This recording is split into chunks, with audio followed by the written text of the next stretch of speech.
HSC অর্থনীতি প্রথম পত্রের দ্বিতীয় চ্যাপ্টারের আজকের এই ক্লাসে আমি তোমাদেরকে কয়েকটা ইম্পর্টেন্ট এমসিকিউ কমপ্লিট করাবো এবং সেই এমসিকিউর পাশাপাশি এই চ্যাপ্টার থেকে কেমন সিকিউ আসবে এগুলো তোমাদেরকে কভার আপ করে দেবো, যাতে একটা ক্লাস করে তুমি এক্সামে একটা ভালো রেজাল্ট করতে পারো। তাই চলো আর দেরি না করে আজকের ক্লাসটা শুরু করি। আচ্ছা, আমাদের চ্যাপ্টারটার নাম হলো ভোক্তা ও উৎপাদকের আচরণ। অ্যান্ড তোমাদেরকে ক্লাসের স্টার্টিংয়ে আমি বলে রাখি, এই চ্যাপ্টার থেকে তোমরা 30 মার্ক কমন পাবা। প্রথম চ্যাপ্টার থেকে বলছিলাম 20 মার্ক, এই চ্যাপ্টার থেকে তোমরা এইচএসসিতে 30 মার্ক কমন পাবা। ওকে, আমরা এমসিকিউগুলো আগে প্র্যাকটিস করি, দেন আমি তোমাদেরকে সিকিউগুলোও দেখাই দিব যে কেমন সিকিউ আসবে। বাই দ্য ওয়ে, এই চ্যাপ্টারে ইম্পর্টেন্ট দুইটা সিকিউ হয় তোমাদের জন্য স্লাইডের লাস্টে রেখে রাখছি, যেটা তোমাদেরকে দেখাই দিব। উপযোগকে কয় ভাগে ভাগ করা যায়? আমরা উপযোগকে দুই ভাগে ভাগ করতে পারি। কয় ভাগে? এখানে একটা ফ্যাক্ট হলো ভাইয়া, উপযোগ কি? উপযোগ মানে হলো অভাব পূরণ করার ক্ষমতা। ফর এক্সাম্পল, আমার এই চশমা দিয়ে আমি দেখতে পাচ্ছি। আমার এই চশমা না থাকলে আমি ক্লিয়ারলি তোমাদেরকে এই ক্যামেরাটার সামনেটা দেখতে পেতাম না। সো আমার এই চশমাটা আমার একটা অভাব পূরণ করতে চাই। সিমিলারলি তুমি যেই প্রোডাক্টটি ইউজ করো সেটা তোমার কোনো না কোনো অভাব পূরণ করবে। ওকে, এরপরে যাচ্ছি 2 নাম্বার, আধুনিক অর্থনীতিবিদরা কোন উপযোগকে সমর্থক করেন? আধুনিক অর্থনীতিবিদ মানে রিসেন্ট টাইমের বা হলো আধুনিকতা যারা ফলো করে, তারা ফলো করে পর্যায়ভিত্তিক উপযোগ, মানে লেভেল, একটা লেভেল কমপ্লিট আরেকটা লেভেল, একটা লেভেল কমপ্লিট আরেকটা লেভেল। তো আমার অভাবের যে লেভেল আছে না, প্রথমে আমাদের অভাব কী থাকে? আমার মৌলিক চাহিদাগুলো ফুলফিল হোক, এরপরে একটা ভালো জায়গায় আমি থাকি, একটা ভালো জব আমি করি, কিছু সম্পদ আমি ক্রিয়েট করি, তারপর আমার কিছু একটু লাক্সারিয়াস জীবনযাপন করি, এগুলো হলো পর্যায়। এরপরে যাচ্ছি, উপযোগ কাকে বলে? মনে রাখবা, এখান থেকে তোমাদের ক মার্কের কোশ্চেন আসবে। উপযোগ মানে হলো আমাদের অভাব মোচন করার বা অভাব পূরণ করার ক্ষমতা। উপযোগ বলতে আমরা কি বুঝি? অভাব পূরণ করার ক্ষমতাকে বুঝে থাকি। এরপরে যাচ্ছি, উপযোগ কোন ধরনের ধারণা? উপযোগ হলো, দেখো, মানবিক না, উপযোগ একটা মানসিক ধারণা। মানবিক দিও না, মানসিক। কারণ কি? কারণটা হলো, মানসিক বলতে বোঝায় তোমাদের যে এক এক মানুষের অভাব এক এক ধরনের। আমার অভাব এক এক ধরনের, তোমার অভাব এক এক ধরনের। একটা প্রোডাক্ট আমার কি অভাব পূরণ করবে নাকি না, ওইটা আমার উপরে ডিপেন্ড করে, পার্সন টু পার্সন ভ্যারি করে। ফর এক্সাম্পল, আমার এখন একটা অভাব কি? আমার এখন একটা অভাব হলো যে আমার আইফোনটাকে আমি যদি শিফট করে আইফোন 15 করতে পারি। আবার তোমার জন্য অভাব কি? না, আমি এখন অ্যান্ড্রয়েডের সবচেয়ে বেস্ট ভার্সনটা নিব। সো দেখো, দুজনেরই অভাব হলো mobile, but the way we think এটা ডিফারেন্ট। এরপরে যাচ্ছি, উপযোগ নিঃশেষ হয় কিভাবে? উপযোগ অলওয়েজ নিঃশেষ হয় ভোগ করার মাধ্যমে। তোমার একটা প্রোডাক্টের চাহিদা আছে, ওই চাহিদাটা কিভাবে পূরণ হবে? যখন তুমি ওই প্রোডাক্টটা কনজিউম করা স্টার্ট করবা। এরপরে ভোগ বলতে উপযোগ ব্যবহার বোঝালে উৎপাদন বলতে কি বোঝায়? ভোগ বলতে যদি উপযোগ ব্যবহার বোঝায়, উৎপাদন বলতে আমরা উপযোগ সৃষ্টিকে বুঝে থাকি। কি বুঝে থাকি? দেখো, উৎপাদন মানে হলো কোনো একটা কিছু তৈরি করে। আমরা কোনো একটা কিছু কখন তৈরি করি? যখন ওইটার আমাদের উপযোগ থাকে। যখন ওইটার আমাদের কি থাকে? একটা প্রোডাক্টের যখন উপযোগ থাকবে তখনই কিন্তু আমরা ওই প্রোডাক্টটা বেশি বেশি ক্রিয়েট করব। এরপরে উপযোগ হলো কোনো দ্রব্যের ওই বিশেষ গুণ বা ক্ষমতা যা পূরণ করতে পারে, যা অভাব পূরণ করতে পারে। এটা কে বলছে? এটা বলছে মেয়ার্স। কে বলছে? মেয়ার্স বলছে।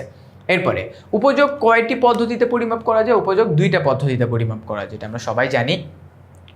পর্যায়গত উপযোগ ধারণাটার কে প্রদান করছে? আমরা জানি পর্যায়গত উপযোগ, এটা ফর দ্য ফার্স্ট টাইম আনছে আধুনিক যে অর্থনীতিবিদ তারা, এটা আনছে হিক্স। কে আনছে? হিক্স।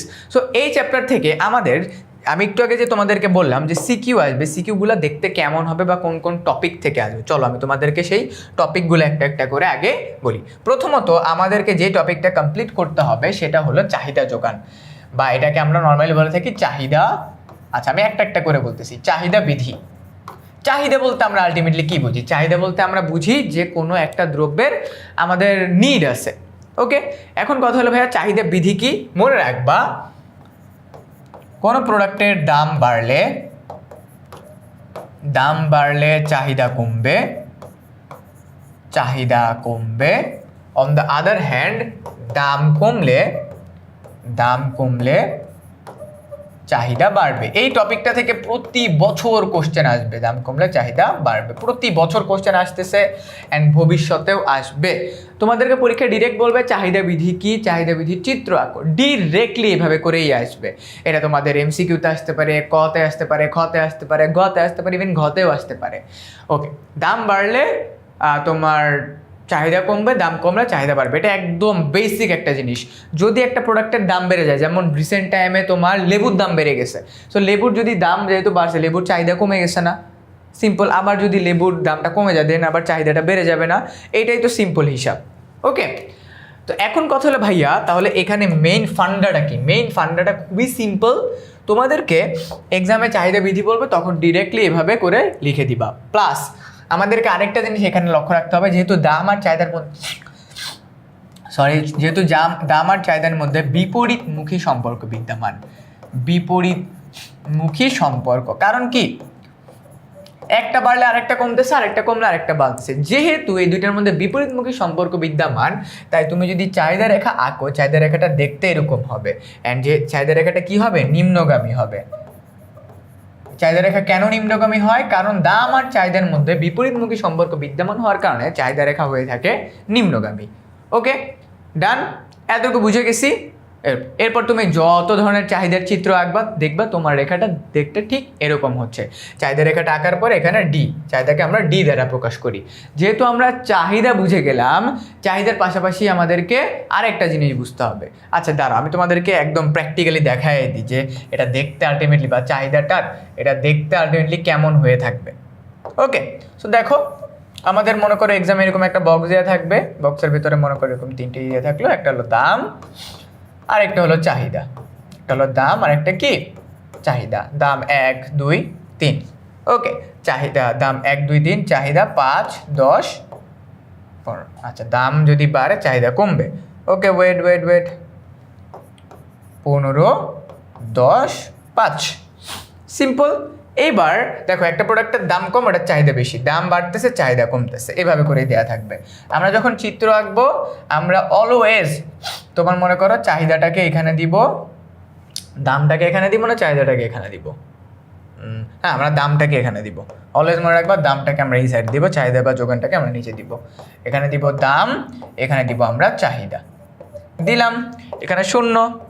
ওকে, 0 দেওয়ার পরে 1 2 3 1 2 3, অ্যান্ড এখানে 5 10 15 দিলাম।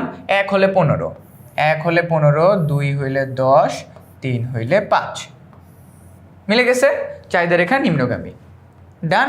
এবার আমরা যাব যোগান রেখাতে। কিসে যাব? এবার আমরা যাব যোগান রেখাতে। যোগান রেখা, ওকে। চাহিদা রেখাটার ঠিক উল্টা হলো যোগান রেখা, চাহিদা রেখাটার একদম এক্স্যাক্ট উল্টা হলো যোগান রেখা। যোগান রেখাতে হলো দাম বাড়লে যোগান বাড়বে, দাম বাড়লে কি বাড়বে?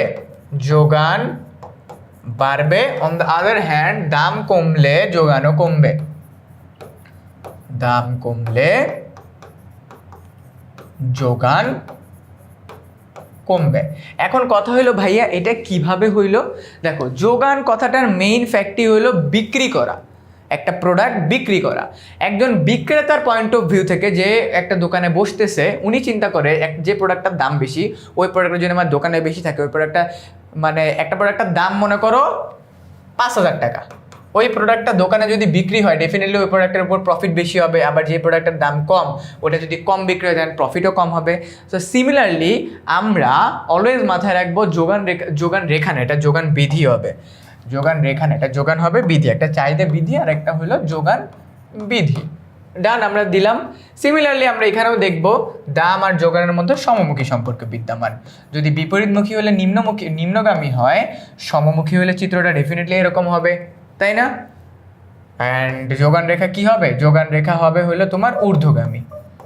অ্যান্ড এটা মনে রাখবা, বাম দিক থেকে ঊর্ধ্বগামী, ঊর্ধ্বগামী। কারণ কি যোগান রেখা কেন ঊর্ধ্বগামী? কারণ দাম আর যোগানের মধ্যে সমমুখী সম্পর্ক বিদ্যমান। সো চলো এবার আমরা এটা প্রুভ নাকি এটা আমরা একটু দেখি যে এটা কি আদৌ সত্যি নাকি।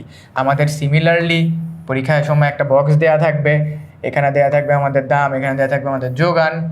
দাম আর যোগান দিল 1 2 3, দাম বেশি তার মানে যোগানও বেশি, দাম বেশি তার মানে কি যোগানও বেশি। সো দাম বেশি যদি হয় যোগানও বেশি, তাহলে হবে কি? আচ্ছা, দাম কম চাহিদা বেশি, দাম বাড়ছে, দাম আচ্ছা এটা হবে 5 10 15, দাম কম যোগান কম, দাম বেশি যোগান বেশি। ওকে, দাম কম যোগান কম, দাম বেশি যোগান বেশি। ওকে, এরপরে চলে যাচ্ছি আমরা চিত্রতে। চলো দেখি চিত্রটা কি হবে আমাদের। এখানে মনে করো থাকবে আমাদের যোগান, এখানে থাকবে হলো আমাদের দাম। 0 1 2 3 1 2 3 5 10 15 5 10 15 1 হইলে 5 2 হইলে 10 3 হইলে 15 মিলছে? যোগান রেখা ঊর্ধ্বগামী, চাহিদা রেখা নিম্নগামী, যোগান রেখা ঊর্ধ্বগামী, চাহিদা রেখা নিম্নগামী।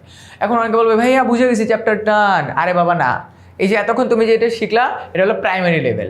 এখন যেখান থেকে মেইন এইচএসসিতে তোমার প্রশ্ন আসবে সেটা হলো বাজার ভারসাম্য। সেটা কি? বাজার ভারসাম্য। বাজার ভারসাম্য কথাটার মূল অর্থ কি? বাজার ভারসাম্য, ভারসাম্য ভারসাম্য বলতে আমরা সাধারণত ব্যালেন্স করাকে বুঝি। তার মানে চাহিদা আর যোগান দুইটা যেখানে স্টেবল আছে, কোন জায়গাতেই স্টেবল হয়, যেখানে চাহিদা আর যোগান সমান, সেটাই হলো ভারসাম্য। আমরা তখন চাহিদা আর যোগান রেখা দেখছি। এই ক্যাটাগরির কোশ্চেনের ক্ষেত্রে আমাদেরকে উদ্দীপকে যখন আমাদের সৃজনশীল আসবে বাজার ভারসাম্য থেকে, তখন আমাদের কোশ্চেনের ভিতরে তিনটা জিনিস দেওয়া থাকবে: দাম, চাহিদা, যোগান। দাম, চাহিদা, যোগান দেওয়া থাকবে। খেয়াল করো, এখান থেকে 10 মার্ক আসবে। দাম, চাহিদা, যোগান দেয়া থাকবে 1 2 3, তিনটা দিয়ে দিল। তো আমরা কি জানি? দাম কম, চাহিদা বেশি, তার মানে হলো 15 10 5 এটা। আর দামের ক্ষেত্রে যোগান, দাম কম, যোগানও কম, দাম কম, যোগানও কম। ডান। এভাবে আমাদের কোশ্চেন দেওয়া থাকবে, আমাদেরকে জাস্ট চিত্রটা ভালোভাবে আঁকতে হবে বাজার ভারসাম্য বা ভারসাম্য বিন্দুর। এখানে আমরা দাম দিব, এখানে আমরা দিব চাহিদা অবলিক যোগান। আমি এগেইন বলতেছি, এই টপিকটা যে বুঝবে তার 10 মার্ক কনফার্ম, তার 10 মার্ক কনফার্ম। ওকে, সো এবার আমরা দিব 1 2 3 1 2 3 দিলাম। তারপরে দিব হলো আমরা 5 10 15 5 10 15। তোমাদের বোঝার সাপেক্ষে আমি চাহিদার ক্ষেত্রে একটা কালার ইউজ করব, যোগানের ক্ষেত্রে আরেকটা কালার ইউজ করবো। বাট তোমরা যখন এক্সামে করবা, গ্রাফ পেপারে করবা, যেখানে করো তোমরা অলওয়েজ জাস্ট পেন্সিল ইউজ করবা। খেয়াল করো, আমরা প্রথমে চাহিদা রেখা আঁকতেছি। 1 হলে 15, 1 হলে 15, এখানে মিলে নাই। 1 হলে 15, 2 হইলে 10, 3 হইলে 5। এটা আমাদের কি রেখা? এইটা আমাদের চাহিদা রেখা গেল। অ্যান্ড আমরা যদি আরেকটা কালার ইউজ করে তোমাদেরকে যোগান রেখা দেখাই, 1 হইলে 5, 2 হইলে 10, 3 হইলে 15। 1 সো এইটা হইলো আমার চাহিদা রেখা, এইটা হইলো আমার যোগান রেখা। এই যে আমার যে বিন্দুটা আছে, এই বিন্দুটা হইলো আমার বাজার ভারসাম্য। বাজার ভারসাম্য। তুমি যদি এইটাকে এক্সামে ভালোভাবে অ্যান্সার করতে পারো, তুমি 10 on 10। দেখছো, এটাকে বলা হয় বাজার ভারসাম্য। অ্যান্ড এই বিন্দুতে চাহিদা আর যোগান সমান। এখানে এই বিন্দুতে আমার দাম ইকুয়াল টু 2 টাকা, চাহিদা অবলিক যোগান, এই দুইটাই কত? এই দুইটাই হলো 10। তার মানে কোনো প্রোডাক্ট, যে প্রোডাক্টের দাম 2 টাকা, ওইটার চাহিদা এবং যোগান দুইটাই 10। বুঝতে পারছো? এই টপিকটা তুমি যদি পারো, তুমি এক্সামে 10 মার্ক কমন পাবা। ওকে, এই চ্যাপ্টার থেকে আরও কি জায়গা থেকে প্রশ্ন আসবে? আরও জায়গা থেকে প্রশ্ন আসবে হলো আমাদের আরও দুইটা গুরুত্বপূর্ণ আছে। একটা হলো স্থিতিস্থাপকতা, আর একটা কি? ঢাল। একটা হলো স্থিতি। আমি তোমাদেরকে ইন ব্রিফ বোঝাই দিতেছি। ইন ব্রিফ, স্থিতিস্থাপকতা, স্থাপকতা, আরেকটা কি? আরেকটা হলো আমাদের ঢাল। ওকে, তোমরা অনেকেই জানো এটা কি, আবার অনেকে এটা নিয়ে কনফিউজ থাকো। মনে রাখবা, স্থিতিস্থাপকতা হলো তোমার স্থিতিস্থাপকতা হলো দামের শতকরা পরিবর্তনের ফলে চাহিদার শতকরা পরিবর্তন। মনে রাখবা, দামের শতকরা পরিবর্তনের ফলে দামের শতকরা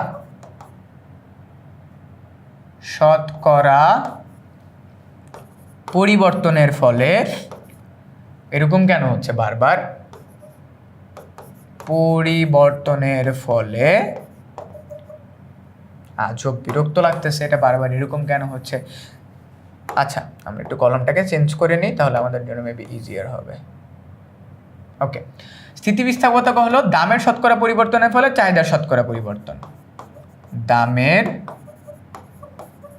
শতকরা পরিবর্তনের ফলে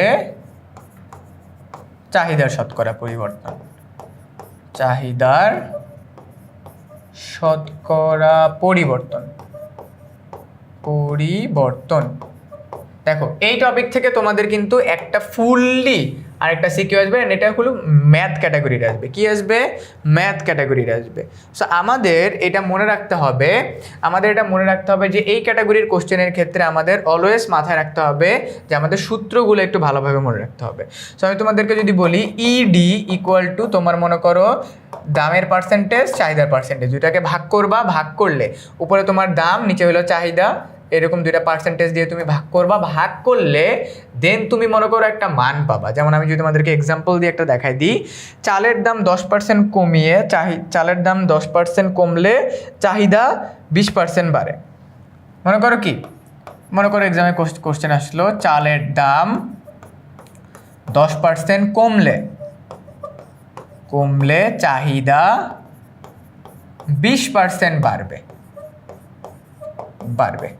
সো তুমি 10কে 20 দিয়ে ভাগ করে দাও, এটা হলো আমাদের স্থিতিস্থাপকতা।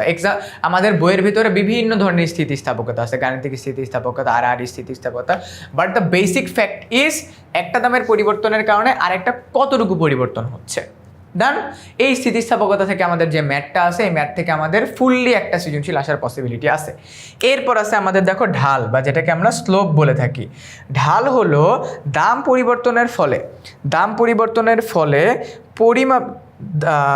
ঢাল হলো দাম পরিবর্তনের ফলে পরিমাণের পরিবর্তনের হার। অর্থাৎ আচ্ছা খেয়াল করো, ঢাল বলতে আমরা আলটিমেটলি কি বুঝি? ঢাল বলতে আমরা আলটিমেটলি বুঝতেছি হলো যে দাম পরিবর্তনের ফলে, মনে করো কোনো প্রোডাক্টের দাম পরিবর্তনের ফলে পরিমাণের পরিবর্তনের হার, মানে কতটুকু পরিমাণের পরিবর্তন হয়েছে, পরিমাণের পরিবর্তনের হার। মনে করো কোনো একটা প্রোডাক্টের দাম বাড়ছে বা কমছে, এটার কারণে আমার কি পরিমাণ পরিবর্তন হয়েছে বা আমার প্রোডাক্টের চাহিদার উপরে কি পরিমাণ পরিবর্তন হয়েছে, ওইটাকে আমরা বুঝতেছি। ঠিক আছে, এটার সূত্রটা কি? এটার সূত্রটা খুবই সিম্পল। এটার সূত্রটা বলতে আমরা বুঝতেছি, দেখো মনে রাখবা এই চ্যাপ্টারের ক্ষেত্রে আমাদের স্থিতিস্থাপকতা আর ঢাল, এই দুইটার সূত্রটা একটু ভালোভাবে মনে রাখতে হবে।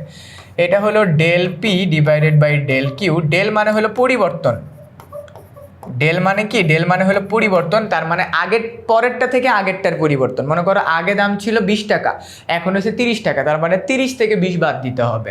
অ্যান্ড সিমিলারলি আমাদের কি আছে, এটার সাথে আমরা গুণ করব কি? Del P divided by del Q. Done? বুঝতে পারছো? ক্লিয়ার? সো এইভাবে করে আমরা স্থিতিস্থাপকতা আর ঢাল এই দুইটাকে আমরা জাস্ট মাথায় রাখতেছি, যেহেতু আমি তোমাদেরকে মানে বেসিক বোঝাচ্ছি। এখন ফুললি ডেপথে গেলে আমাদের ক্লাসটা অনেক লং হয়ে যাবে, বাট বেসিক জিনিসটা হলো স্থিতিস্থাপকতা বলতে এটা বোঝায়, ঢাল বলতে এটা বোঝায়। তোমাদের বইয়ের ভিতরে অনেকগুলো প্র্যাকটিস আছে, ওগুলো প্র্যাকটিস করলে তোমরা মোটামুটি বলা যায় এই টপিক থেকে অ্যান্সার করতে পারবা। তার পাশাপাশি আমাদের সেকেন্ড চ্যাপ্টারের সাথে থার্ড চ্যাপ্টারের কিছু মিক্সড অ্যান্ড ম্যাচ করে কিছু কোশ্চেন আছে। কেমন কোশ্চেন ওইটা আমি তোমাদেরকে একটু পর দেখাচ্ছি, যাতে করে তোমরা এমসিকিউটা দেখলেই বুঝতে পারো। ওকে, আমরা আবার এমসিকিউতে ফিরে যাচ্ছি। আমরা অনেকক্ষণ ধরে সিকিউ পড়লাম। এরপরে সংখ্যাগত উপযোগ বিশ্লেষণের প্রবক্তাকে।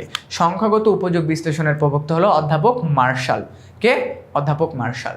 এরপরে কোনটি পর্যায়গত উপযোগ? ওকে, মোট উপযোগ টিইউ সর্বোচ্চ হলে প্রান্তিক উপযোগ এমইউ কি হবে?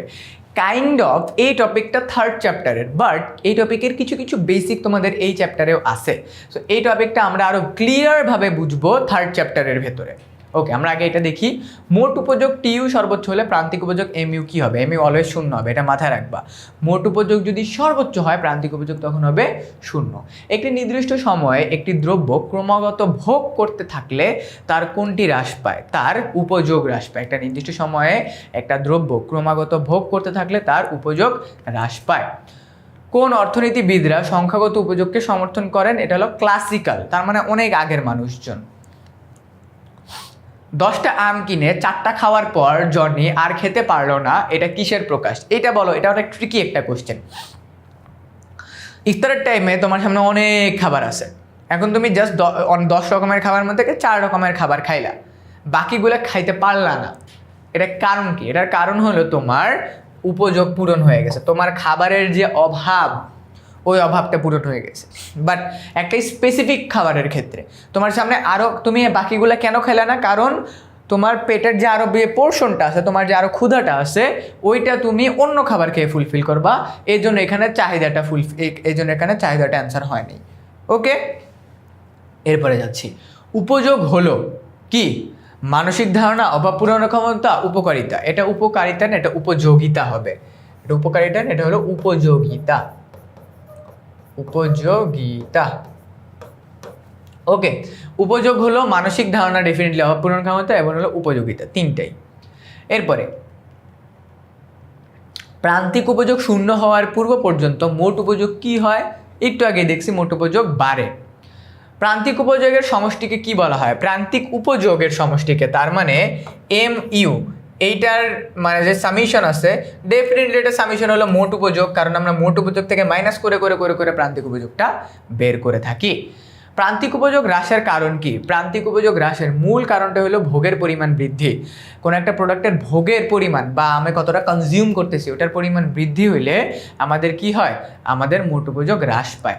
মোট উপযোগ কিসের উপর নির্ভর করে? মোট উপযোগ নির্ভর করে আমাদের পণ্যের চাহিদার উপরে। কিসের উপরে? পণ্যের চাহিদার উপরে মোট উপযোগটা নির্ভর করে থাকে। এরপরে যাচ্ছি, সর্বশেষ একক থেকে কোন উপযোগ পাওয়া যায়? সর্বশেষ একক থেকে প্রান্তিক উপযোগ পাওয়া যায়। একদম লাস্টেরটা থেকে আমরা প্রান্তিক উপযোগ পেয়ে থাকি। দ্রব্যের দাম তার প্রান্তিক উপযোগ কি? দ্রব্যের দাম তার প্রান্তিক উপযোগের সমান হয়। কোনো প্রোডাক্টের দাম তার প্রান্তিক উপযোগের ডিরেক্ট সমান হয়ে থাকে। প্রান্তিক উপযোগ নির্ণয়ের সূত্র কি? মনে রাখবা delta T U divide by delta Q. মনে রাখবা, অলওয়েজ মনে রাখবা MU equal to delta T U divide by delta Q. এরপরে কখন ভোক্তা অতিরিক্ত এক একক দ্রব্যের জন্য কম দাম দিতে চায়?